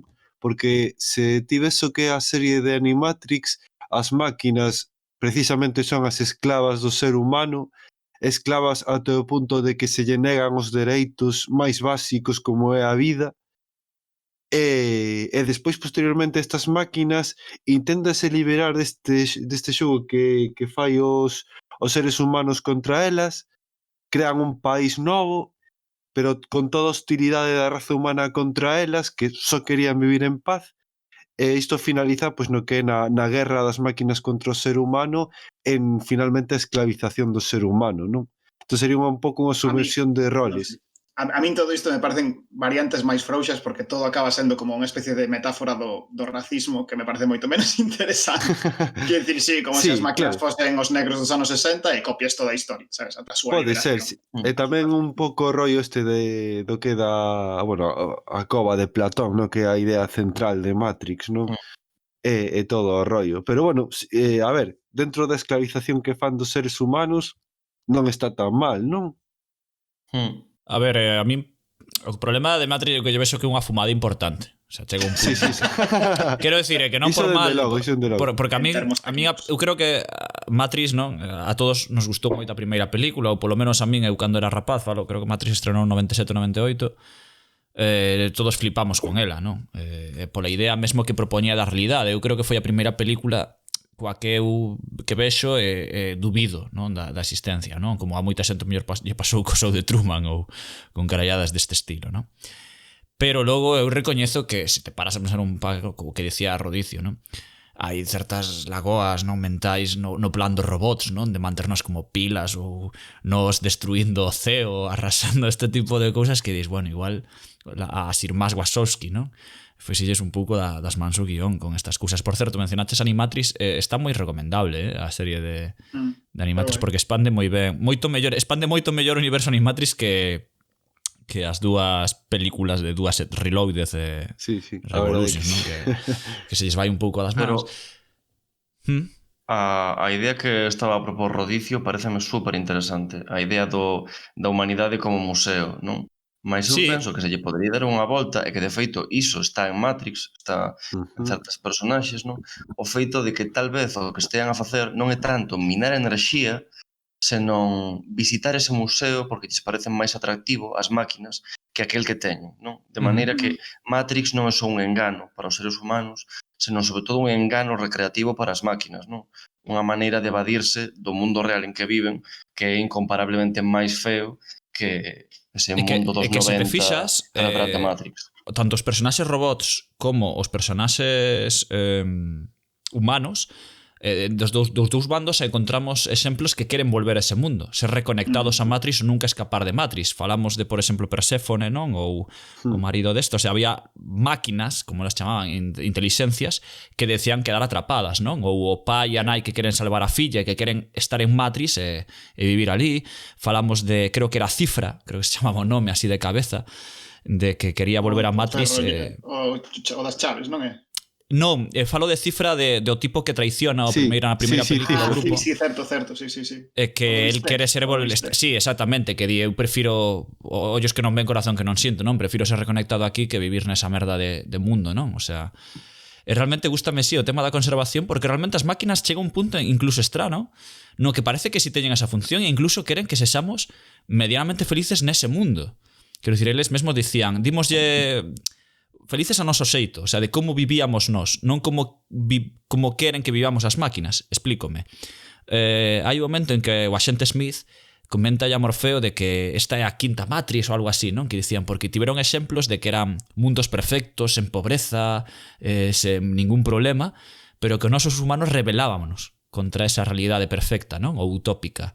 Entón, ao final, decidiron simplemente pois replicar o desastroso mundo no que vivíamos, para elas desastroso entre comiñas, entre aspas, pero hai un pouco por aí, non? Entón, realmente sí queren que teñen como un afán de conservación, realmente, inda que nos utilicen como baterías, non? Que por certo, isto non sei se algunha vez lestes algo sobre o tema, pero é absolutamente estúpido o sea, este evidentemente unha película de ciencia ficción. Sí, a ver, é totalmente estúpido. Pero bueno, por se alguén algunha vez dubidou de que isto ten sentido, non ten ningún puto sentido o tema de Matrix nese aspecto, pero vaya, que está ben resolto, non? Unha primeira película, a idea de... Sí. É que iso, o sea, o que é lamentable das secuelas de Matrix non é tanto que se xan pelis frouxas, que tamén, que son pelis frouxas, senón que desperdician todo o potencial que tiña a primeira. O sea, ti na primeira podías imaginarte un montón de movidas interesantes e despois contar a enésima peli crística do tipo elexido, veña, tío, o sea, foi un desastre. Por eso me parece un desastre, por as cousas tan interesantes que podían sair desa premisa. De todas formas, eu vou romper un pouco unha lanza a favor das secuelas, porque o tema do arquitecto e a historia de Matrix, de que houve varias versións, tampouco está tan mal no sentido de que é un pouco como que o primeiro Matrix era casi tipo un pouco Edén, pero que fracasou, non? E que logo tiveron que facer outra vez o Matrix ao final, pois un pouco que facéndolo imperfecto e tal, pois radicaba aí o éxito do programa, non? En plan de que o problema creo... Sí, o problema creo que hai o arquitecto todo isto como que había unha extraña cousa que era deixamos vivo algúns humanos no mundo real para que volvades enfrontar con nosco. Sí, tanto... unha movida rara. Había como facían como un arca de Noé extrañísima, rara, que eu nunca, creo que ninguén entendeu moi ben que querían as irmás Wachowski, non? Contar con toda esa movida. A propia figura do oráculo, non? Se eu son o pai e ela é a mai, non? Como define o propio arquitecto. Nunca queda moi clara que fai ou que sabe ou que pretendía, non? Evidentemente hai algo raro aí e non quero saber de que vai ir a nova película, que eu estou cagado de medo, non teño nada, nin idea de... É unha película, pero o problema de Matrix creo que o final brutal e absoluto de Matrix é cando vemos que Neo ten poderes tamén no mundo real, que como en plan, what? En que momento é Harry Potter isto? Non sei moi ben como... Pero bueno, eu isto dentro do punto crítico, dentro do punto... Como digo eu, rapaz que me gusta o cinema, pois sempre pasei moi ben, coa primeira e coa segunda e terceira, pois tamén botei unhas risas que para iso estaban, tampouco hai que... Digo así porque parece que non estamos tirando moitas pedras, pero que va. Falando de Matrix, ao mesmo tempo abandonando Matrix, non sei se coñecedes Dark City, que Sí. hai este bello debate desde ata que punto hai unha inspiración, probablemente ninguna, probablemente moi difícil, mas que anticipaba os temas de Matrix dunha maneira bastante máis interesante que o que acabou sendo a película das Wachowski, non? Sí. Entón, Iso ten un moi nome. recomendable. Ten un nome que nunca me acordo de como se chama este tema no cinema ou na arte en xeral, que cando dous pasa moito no cinema de que cando dous estudios están facendo unha peli moi extrañamente similar ou da mesma temática, pero ningunha sabe que a outra está a traballar nisto, non? É algo estudiado e tal. Pasou, por exemplo, con Ants, hormigas e bichos, non? E dis, porque... Sí, en literatura doitase chamar pole de ideas. Bueno, Villanueva chamaba así. Pasou, creo, con Salvar al Soldado Ryan, La Delgada Línea Roja, creo que tamén pasou así. Bueno, hai varios exemplos moi interesante o tema de como nun momento determinado, non, coinciden as ideas para tal. Que eu creo que non é casualidade, simplemente que pedíase, non? O público e tal pedía que chegara ese momento. Moi ben. Alba, recollemos a idea de Prometeo, que estaba por aí pendurando, non, nas nosas cabezas. Non, eu creo que agora, bueno, recollémola, claro, pero hai que pasar recollémola, refírome partindo de aí, pero pasamos ao robot xa, e vai nos falar aí do, creo, non, de iRobot, Eu Robot. Sí, a famosa película protagonizada polo noso queridísimo Will Smith. Nada. A min gustou unha película, eu fui a ver ao cine, o cine agora pechou, pero a min foi unha película que me gustou. Basicamente, pois, presenta a problemática de que os robots se erixan como unha nova raza que lidie en capacidade, conciencia e poder cos humanos. Neste caso, a opción que darían ao final da película sería a escravitude, porque habería unha intelixencia artificial, non recordo o nome agora, pero había unha intelixencia artificial que regularía o comportamento humano de maneira que se deixase de destruir a si mesmo. É dicir, para que os humanos se deixasen de destruir entre eles e para que deixasen de utilizar a tecnoloxía para este fin, non? Esa é a intelixencia artificial que se destrue ao final da película. Vicky, pode ser? Perdón, que me veo un flash da cabeza. Creo que se chamaba Vicky, a tipa. Sí, sí que era Vicky. Sí que era Vicky. Non recordo que significaban as siglas, porque ademais as siglas... recordo que a traducción en castelán era equivalente á inglesa. Quero dicir, non funcionaría igual. Non implicaba... Non implicaba, non é como de Tom Sorbolo Raif, Tom Marvolo Raif, non implicaba cambiar siglas. Teña de meter Voldemort no programa. Sí. É o que me acaba de vir á cabeza. Pero iso, que hai un robot, realmente a película é interesante, bueno, é unha película de acción, non pasa como Ex Máquina, que é máis unha película máis de pensar, non? E de reflexionar. É unha película de acción, que por eso protagoniza Will Smith, e basicamente o que se nos ofrece é un robot que non funciona conforme as leis da robótica, e ese robot é Sony. Entón, o enfoque da película é que Sony ten un problema. Ten un problema e un robot malo, malvado, un robot asasino, porque ademais acaba de tirar pola ventana o seu creador. Entón, o creador deixa unha serie de pistas a Will Smith, que é o que fai de detective do caso, porque ademais pide que sexa el quen investigue o caso. Will Smith vai descubrindo, non sei que nome ten na película, que cutre todo, o sea, non sei como se chama el na película. Will Smith. Will Smith sempre Will Smith. Exactamente, sí, ¿no? Non creo que se chame de ninguna outra maneira. A verdade, sinceramente.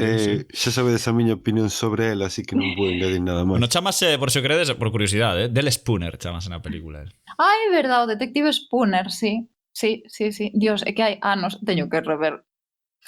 Non sei por que digo yo robot, porque a traducido ao castelán, sería eu robot. Teño que rever a película. Pois eso, o detective Spooner basicamente o que lle interesa ao creador de Sony, que basicamente é unha réplica de Asimov, é o punto de vista de Spooner. E Spooner ten un punto de vista no que para eles os robots son claramente seres inferiores.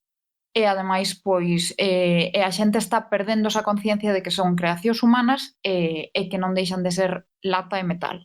O sea, Entón, a el é a perspectiva que ten. Por qué? Porque el tivo un accidente automobilístico e afundiu no río con outro coche no que iba unha nena. E o robot que pasaba por ali salvou no a ele non a nena, porque detectou que tiña menos posibilidades de salvación, que había unha porcentaxe menor de salvación no caso da rapaza. Entón, salvou no a el. Entón, el o que di é que calquera humano sabería que a quen había que salvar en primeiro lugar era a criatura, non? Entón, a partir desa perspectiva, ímonos dando conta de que Sony é un robot que ten conciencia e que fixo o que fixo para salvar a humanidade. Porque Sony sería un cargado de destruir a Vicky. O seu creador concibiuno con soños, ten a capacidade de debuxar, o subconsciente, non? E tal, que estaba aí tamén pendurando. Alba, hai unha estrela moi boa falando de debuxar e de Sony en Yo Robot, precisamente, que lle di, serías capaz de crear unha preciosa obra de arte. Puede usted, señora, puede usted. E que lle di el, ¿puede usted? Sí. Esa é maravillosa. Deixou calada a Will Smith, esa parte da película sei de memoria, sei de memoria fragmentos soltos. Personalmente, que a mí, perdona, Alba, un momentiño, a mí gustoume esa peli, quero decir, o sea, non digo que sea unha gran peli, pero creo que a típica peli de acción, entretemento, que pues está ben, creo que é un sumible, que despois de ver cada cousa que teño visto na vida, creo que esta yo por lo menos vese, o sea, non é ningún escándalo terrible, por exemplo, a sí, mí... sen dúbida, o que pasa que perdón, penso Pablo, que avellentaron un pouco Fala. as fórmulas. Perdón, sí, continúa, Carlos. Non, simplemente que penso que non é criticable nin a novela, nin a película, o argumento ten o seu tempo, non? O que me asombra ás veces é que os tropos, as preocupacións filosóficas e morais continúen a ser as mesmas que hai 100 anos, non? Penso, por exemplo, en Westworld, que terá que sair tamén, e que ao final os termos non son moi distintos, non? A iso referí un pouco antes, pois eu tentaba traer uns exemplos. Perdón, que te estou pisando. Realmente sempre pivota mesmo, pero que tamén somos a mesma humanidade. Claro, a mesma humanidade. Eu creo que os robots tamén dan o mellor ás veces, perdón, o que dan, quero decir, a mentalidade ás veces nos... É que é verdade, quero decir, eu creo que os robots nos, tal como os poñemos, son ao final espellos humanos, quero decir, o sea, o peor que lle pode pasar un robot é que se converte en humano. O peor e o mellor, xogamos con esta dicotomía, pero... E de feito, neste caso que comentas ti, xoga con todo iso a serie de Battlestar Galáctica, cos Cylons que se rematan convirtindo en humanos, non? Prácticamente. Sí, por totalmente. Por eso era interesante o debate do principio da definición, porque moitas veces cando falamos de robots non falamos tanto de historias nas que as máquinas, literalmente, en plan, as ferramentas se volvan contra nós, senón simplemente variantes modernistas de Prometeo. Unha e outra vez. Ou de Prometeo ou de Pigmalión, basicamente. Sabes, ou te enamoras do robot porque é bo, ou o robot é malo e te rouba cousas. Pero porque non son... É xusto aí onde o rodicio. Xusto aí, que podemos usar os robots para expresar outros mitos. E as inteligencias artificiais, en xeral, pensar que o que creamos pode ter outro tipo de relacións connosco que a que Prometeo tiña con Zeus, non? Pois xa sabes, escribe a novela, cabrón. Unha cousa interesante que comentabas, no, da novela Asimov, tal. É curioso porque a película Un Robot ten moi pouco que ver realmente co libro de Robot de Asimov, é dicir, o sea, é que hai xente que pensa que como que eu pensaba que sí, que a historia de Eu Robot era exactamente a da película, cando logo descubrín que realmente era bastante o libro non ten nada, o sea, como dicilo, o sea, eu vexo que hai creo que había un guión que o da película que se mesturou co tema da Asimov en sí, como as 3 leyes da robótica que meteron aí e tal, non? E creo que se parecía máis un libro, díxame de facer un pouco de memoria, o libro de Caliban, máis que o de Eu Robot, parecíase máis a ese. Que ao de Eu Robot, vaya, por así decirlo. Na súa época houbera moitísima polémica polo título por iso. Sí, é que o título mola moito, porque o título eu creo que aquí os produtores apostaron por un título coñecido, porque Un Robot soa ben, é moito máis coñecido que Caliban, por exemplo, non? Porque, por exemplo, sí que tamén está por aí o do Robot Perdido, non? Chamábase Robot Perdido? A historia, o conto pequeno de tal, eu creo que sí. Sí, eu creo que era outro no que se baseaba, que era precisamente este robot que facía un pouco mal e tal. Pero vaya, quero decir, iso, que por anécdota, se alguén o busca algún día, se queredes buscar a novela, máis que o robot, eu recomendaría ler o de Caliban, porque ten bastante máis que ver, e ainda así veredes que son máis ben o que colla a película son ideas de Asimov, entre elas as leyes da robótica, moi coñecidas, por suposto, como xamentamos no programa, pero non é... A ver, e un Asimov pouco non todo, es... sí, porque sí que é verdad que Asimov moitas veces escribe novelas de detectives, quer dicir, moitas novelas de Asimov son detectivescas con na futuro, por decirlo así. Sí, moitísimo dos contos do robot falan diso precisamente, de dous, e non me saben agora os nomes dos doutores, non, dos enxeñeiros, pero que atopan un robot que funciona mal e teñen que averiguar por que está mal este robot ou que lle está a pasar, non? E moitas das historias pivotan sobre iso. Historias das reparacións. Sí. De feito, nese aspecto está Ex Máquina, que era unha película que quería falar Alba, non? Sí, eu de todas maneiras vou acabar de pechar o de Eurobot, non co mito de Prometeo. O mito de Prometeo en Eurobot e as súas constantes eu creo que están un pouco neste xogo de créase unha nova intelixencia artificial que se volve en contra do ser humano, que é Vicky. Esa non está previsto que se volva en contra do ser humano, pero en algún momento evoluciona e volvese en contra volvese en contra porque coa excusa de coidar do ser humano, que foi para o que foi creada, coidar e servir e protexer o ser humano, pois o que fai é restarlle liberdades ao ser humano. Entón aí está un pouco o engano e a mentira da que está no mito de Prometeo. O engano tamén está na parte de que Sony parece que é o malo, que é o asasino, parece que está matando, pero realmente o que está facendo é cumprindo unha promesa. Entón Sony é o que ten a conciencia humana, pero nun sentido bo. E ademais é o encargado da Vicky co núcleo exterminador, pero aquí hai unha parte moi importante, además de que é unha parte moi clixé neste tipo de películas de acción, que co robot exterminador termina Will Smith, que para iso lle pagan. Non sei se hai un actor detrás de Sony, pero a quen lle pagan o caché é a Will Smith. Sí. Sony o que ten que facer no seu lugar, e o que fai no seu lugar, é salvarlle a vida á chica, que non recordo o nome tampouco, pero evidentemente para iso está na peli. Fai o papel prototípico de muller que axuda e contribúe, toma boas decisións, pero merece ser salvada. Entón, nese momento, Sony decide que sexa Will Smith o que termine coa inteligencia artificial e que ser el quen salve o ser humano. O castigo, pois o castigo vese en que os robots son retirados, os robots, a nova xeración de robots, ademais, que é a que pertence Sony. A xeración anterior aparece como boa porque están menos evolucionados, non desenvolveron. Os únicos que desenvolven conciencia son Sony e Vicky nesta película, pero evidentemente pois Vicky, a nova xeración de robots é a que controla e a que contamina con ese pensamento dela. Entón todos eses robots son retirados, os da nova xeración, e ademais destruen os anteriores.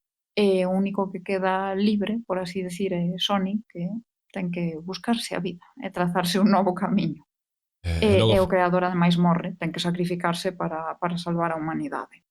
E despois outro exemplo tamén interesante, que ademais traballei nas clases na universidade, en xeral tampouco entusiasmou porque creo que é unha película, se cadra para traballar en clase con moitos alumnos, unha película excesivamente lenta, foi Ex Máquina. Lenta e angustiosa en algunhas partes. Entón, por exemplo, os alumnos pediron traballar con Westworld, que para analizar o mito de Prometeo que preferían Westworld, que é algo máis movido, non? Ex Máquina conta, pero o argumento de Ex Máquina sérvenos, tamén é prototípico, e é unha boa película. Conta a historia de Caleb, que é un informático, un programador da empresa Blue Book, inxenuo en sí, que recibe como premio a invitación de Nathan, que é o presidente da compañía para o que traballa, para realizar o test de Turing, que basicamente, non sei se se pronuncia Turing, non sei como se pronuncia, nunca sei como se pronuncia nada. Vou así pola vida. Que basicamente é un test para saber se os robots teñen conciencia, non?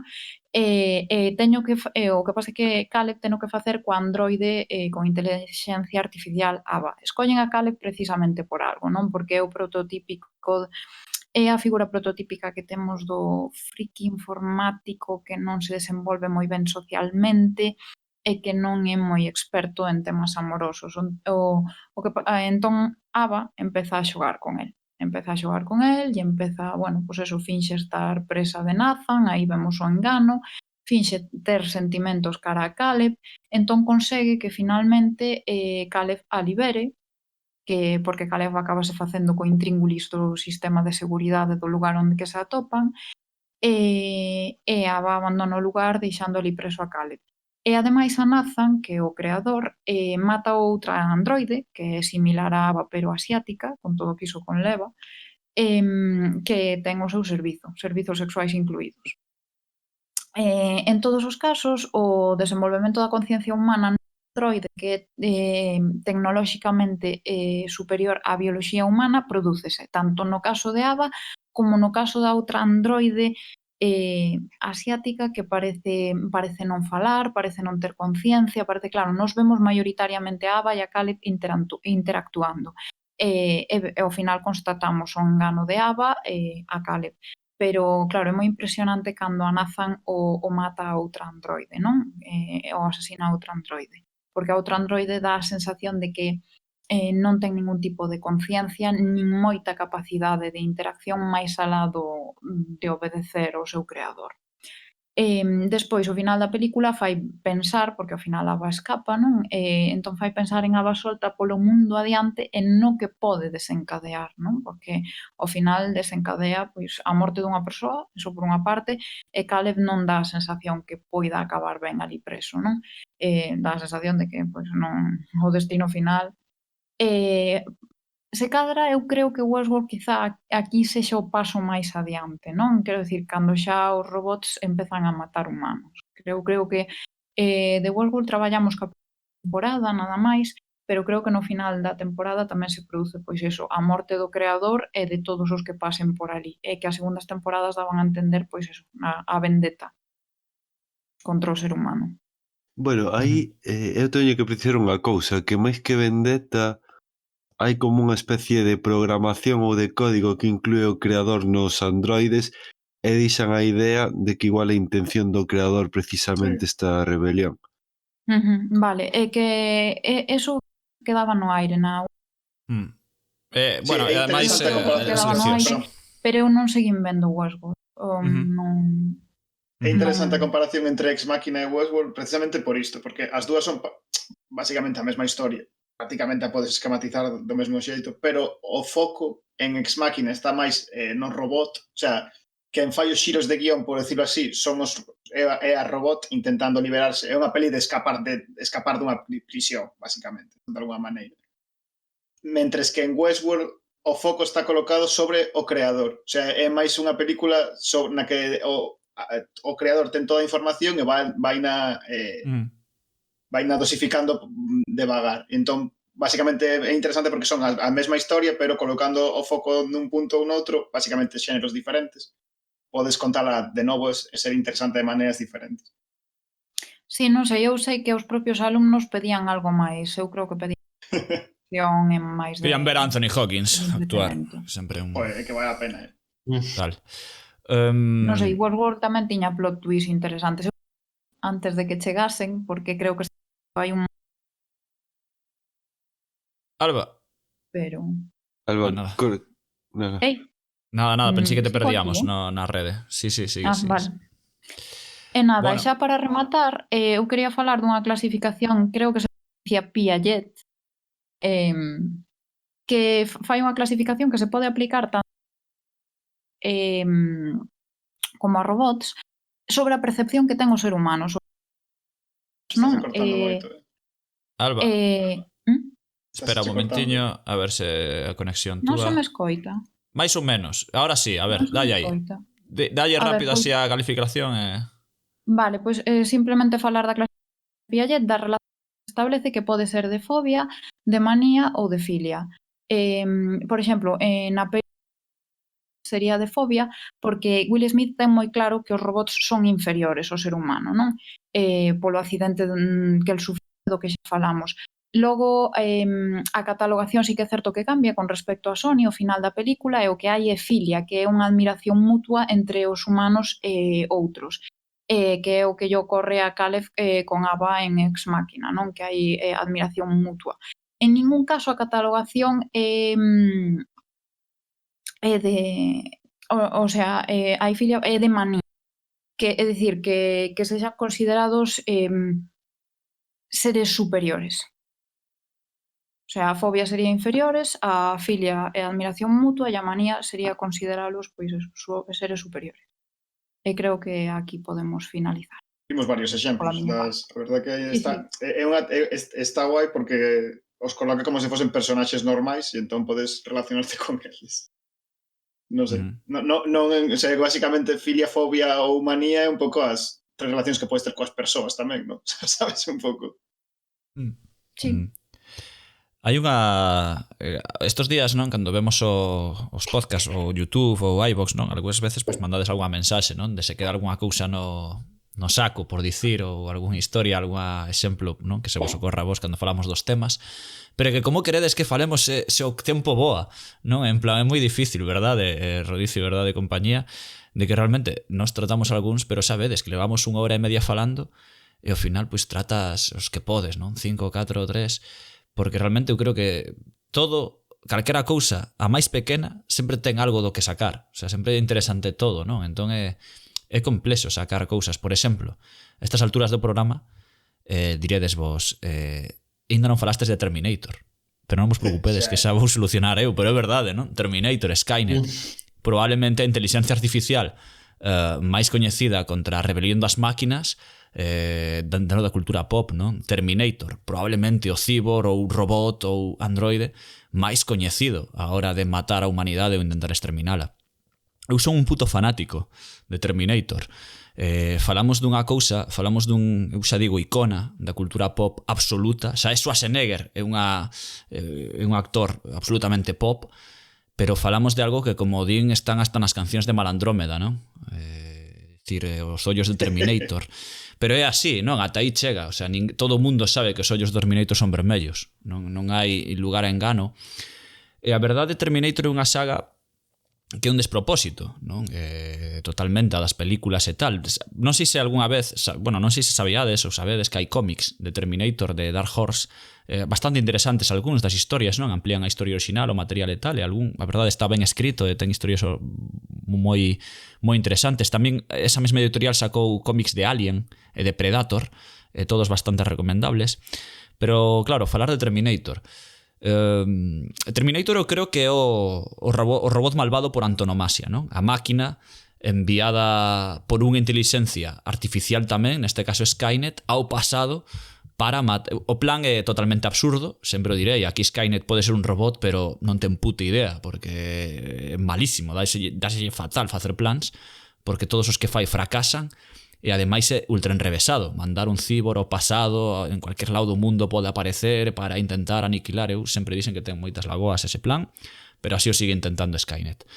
Total, manda un modelo, normalmente nas películas vemos o T-800, que é o modelo de Schwarzenegger, inda que na segunda película é o modelo T-1000 de metal líquido, que é unha barbaridade de película. Para min creo que un dos momentos de dentro da ciencia ficción a da robótica, creo que unha cima, non? Un cume que é moi difícil de superar, tanto a nivel estética como a nivel realmente acción e tal.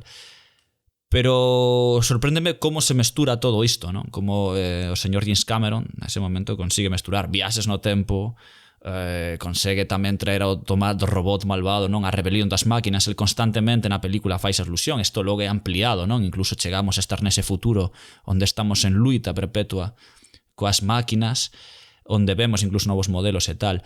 Pero pareceme super interesante como neste caso, no caso da visión que James Cameron ou os seus guionistas propoñen da rebelión das máquinas, é que neste caso é totalmente imperdonable para... O sea, non hai ningún tipo de negociación. Son máquinas que, inda tendo certas emocións, non? Porque Skynet vese que é intelixente e, por tanto, ten que ter algún tipo de inteligencia emocional. As máquinas que manda sí que son absolutas máquinas de matar. É dicir, non hai máis onde ir. Sí poden ser modificadas para estar por parte dos homes, quero dicir, da humanidade, pero realmente son máquinas perfectas. matar, non? Pouco intelixentes, porque cando poden matar alguén o que fan é darlle de hostias contra as paredes, non os dan rematado nunca, pero fora dese buraco de guión enorme, son bastante interesantes, non? Entón eu simplemente quería iso, meter aquí un pouco a Terminator como símbolo, non? Eu creo máis bestia e máis tolo da cultura pop de cara aos robots malvados. Podía non metelo. Non sei se queredes nomear algo de... Quizá iso máis o sea, máis divertido de Terminator, e penso que ademais polo que triunfou moitísimo a saga foi polo xiro brutal da segunda de que de repente fose o bo, sabes? De que, claro. E eso, porque de alguma maneira revertía o tópico, ¿no? O sea, o tópico do robot asasino, que de repente se convertía en robot protector e estaba bastante guai. O tema, ademais, plantexanos eu creo que varios iconas, ¿no? John Connor, non? É curioso, porque ademais John Connor creo que era, que non sei se na cuarta ou na quinta, por cronoloxía, John Connor pasa a ser dos malos. É dicir, se na segunda película o Terminator pasaba a ser dos bos, nunha desas películas John Connor, nun momento concreto da tal, pasa a ser malo, non? Isto creo que é na última, non? Eu creo que sí, creo que na última, na de... Orson Schwarzenegger xa maiorciño, como se chama esta rapaza? Non me sae Daenerys, pero evidentemente ela non é Daenerys. Emily Clark. Emily Clark, efectivamente. Emilia Clark, eso, Emilia, perdón. Efectivamente. Que vai facer agora de Meran Aquaman? Hostia, mírale, non sabía. Sí, porque Amber Heard xa sabe deso que eu... É que o problema de Terminator nese sentido era o mesmo que de M. Shyamalan, sabes? Cando o que espera a xente de ti é que haxa un xiro loco de guión, ao final acabas forzando cousas absurdas, sabes? Sí, a ver, Terminator é un cristo a nivel guión, quero decir, o sea, o plan de Skynet é lamentable. É como que nunca se explica como... Ademais, o que sí me gusta de Terminator, que si entra... É que, a ver, eu sempre que digo, se algún autor de ciencia ficción se mete nos viaxes do tempo, joder, é que pareceme abrir un melón tan difícil, e tan absurdo, e tan difícil de facer ben. Pero unha vez aberto, polo menos de Terminator, sempre me gustou a idea de que fagan o que fagan, sempre vai a chegar ese punto onde vai haber unha guerra, non? O sea, como que é inevitable ese punto de non retorno. Pódese pospor o día do xuizo final, como eles chaman, pero acaba chegando. Iso eu sempre me interesou, polo menos. Ese, non vou dicir destino, porque non creo que teña moito que ver co destino, senón que a liña temporal ten que avanzar, avanza a través dese, non? De eventos concretos. Pero vaya, interesante a película e interesante a figura de Terminator, creo, na historia.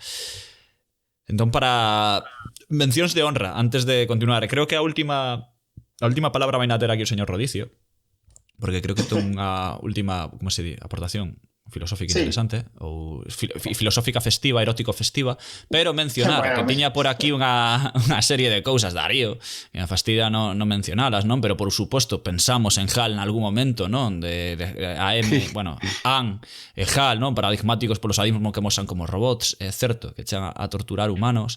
Falamos de Falou, dos Cylons,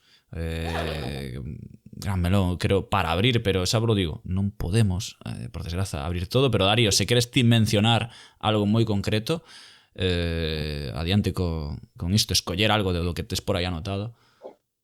Non, o de HAL está ben, pero bueno, é que é voltar un pouco os temas que xa se falaron. Tamén o de Her, no que na película, non sei se só pode ser unha rebelión das máquinas ao final. É verdade que ao final parece apuntado como que van facer algunha cousa un pouco loca. Sí. É unha rebelión, non rebelión das máquinas, pero non no sentido tradicional, que eso é o interesante de Her, eu creo. É pouco máis, é que non... Creo que xa mencionamos case todo, prácticamente. Pois vou facer unha mención de honra a Blade Runner, simplemente tamén porque despois de Terminator, probablemente se hai outro mito, non? Onde nos puxeran os robots como seres que son malos porque buscan respostas, non?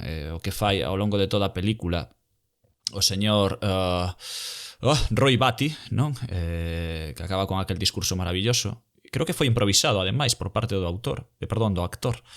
Bueno, ou semi-improvisado, quero decir, evidentemente, claro.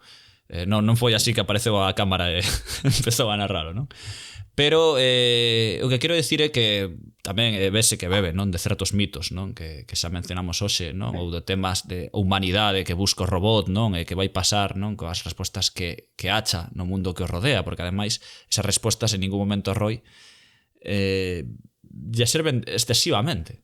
Quero decir, el busca respostas como canto tempo lle queda, pero sabe que é pouco, non? O que sí me gustou sempre é algo que me son un friki aquí, sempre me gustou o test de Boy Kampf, non, que o test que lle fan os replicantes para saber se son replicantes. Non sei, sempre me pareceu así como moi chulo a idea aí de Philip K. Dick, polas respostas que dan, polas preguntas que xera.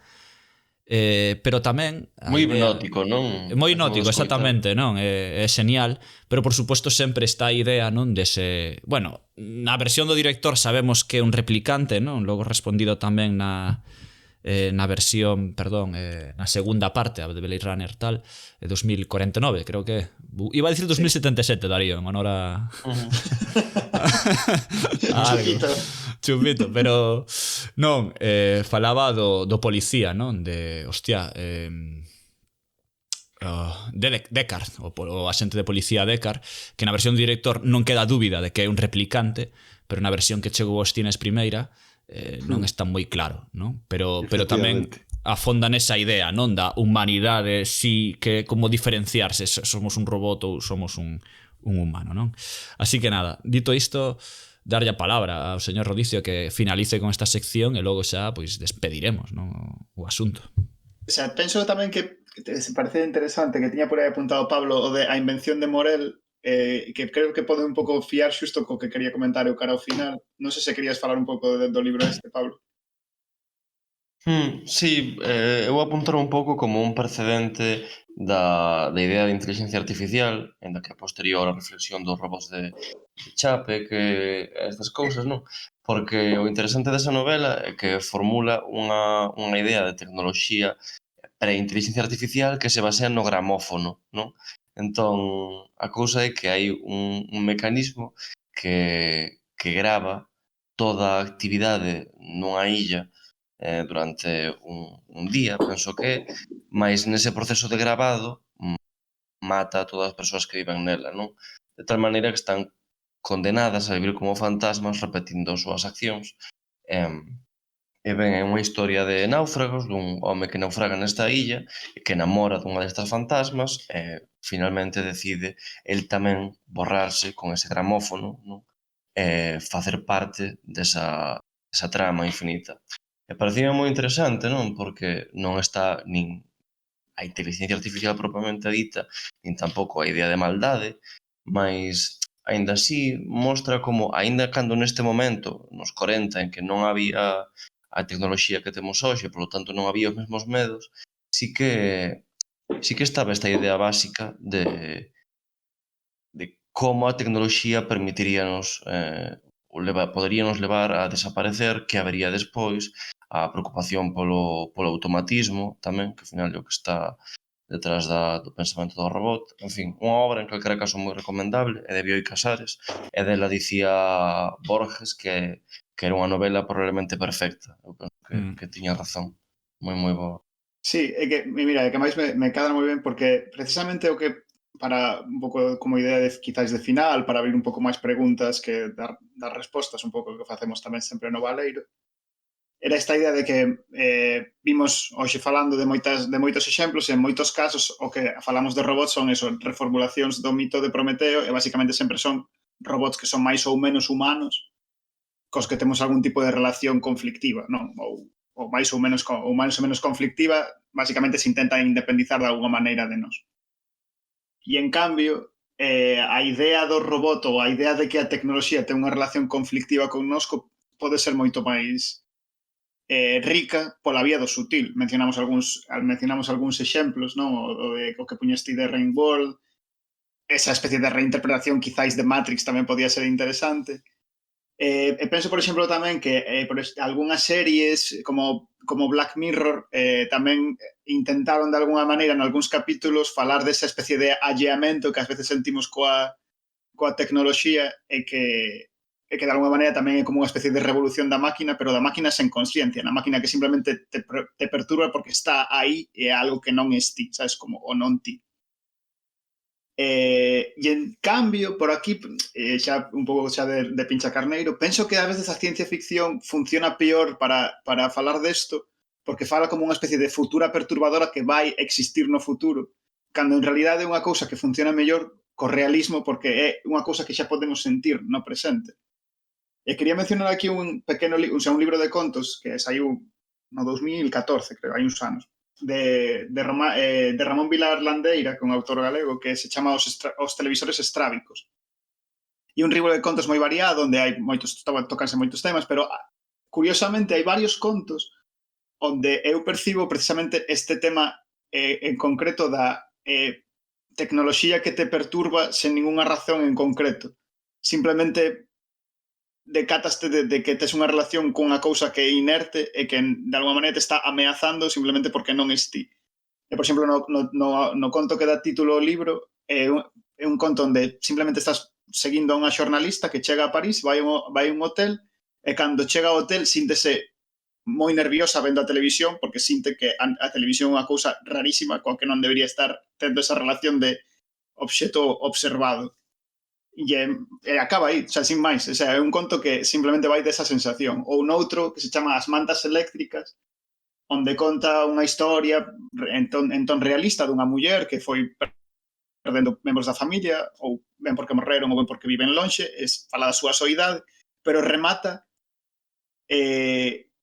facendo esa alegoría, o sea, a alegoría desa soidade coa calor da manta eléctrica. O sea, que ela se sinte moi, moi incómoda co calor da manta eléctrica respecto de como debía ser a calor do lume real, sabes?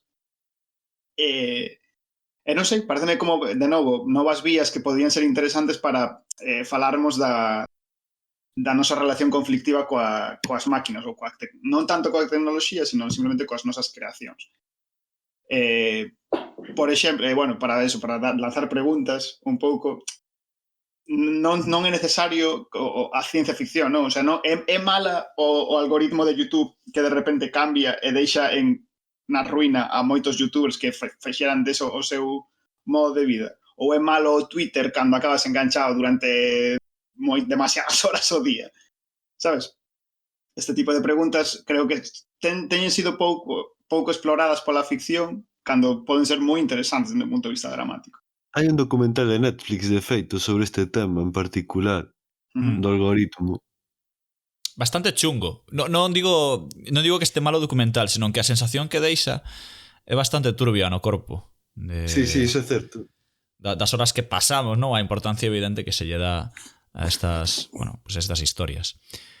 Bueno, pois ata aquí... Hai un libro nese sentido que recomendo moito, xa última cousa para pechar, pero por dar unha mirada positiva ao tema do algoritmo, que se chama cibercomunismo, que propón precisamente maneiras de empregar todo o noso poder computacional e o desenvolvemento dos algoritmos para a planificación económica e non para o contrario. Así que nada, unha máquina boa.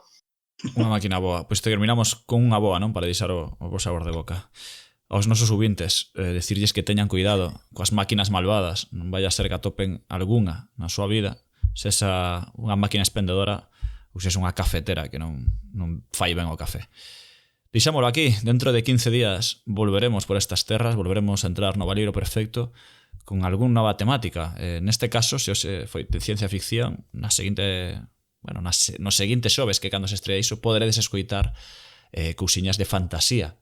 A ver que tema é, que ainda non o temos claro nós, pero seguro que daqui a un rato, daqui a un anaco, teremos respostas para iso. Biquiños apertas e vémonos en 15 días. Graciñas, como sempre. Alba, Rodicio, Pablo e Darío. Eles son o Baleiro Perfecto. Aburiño. Durante uns minutos corrinche detrás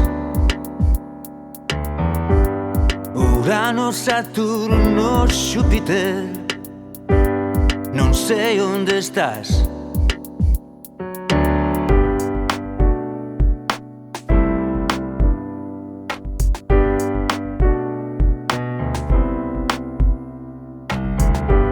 Sentado no porche está en paz. Eu son o último terrícola, non fun quen de marchar. No meu telescopio made in Taiwan vexo aparecer un disco vermello, vexo aparecer ti ves nel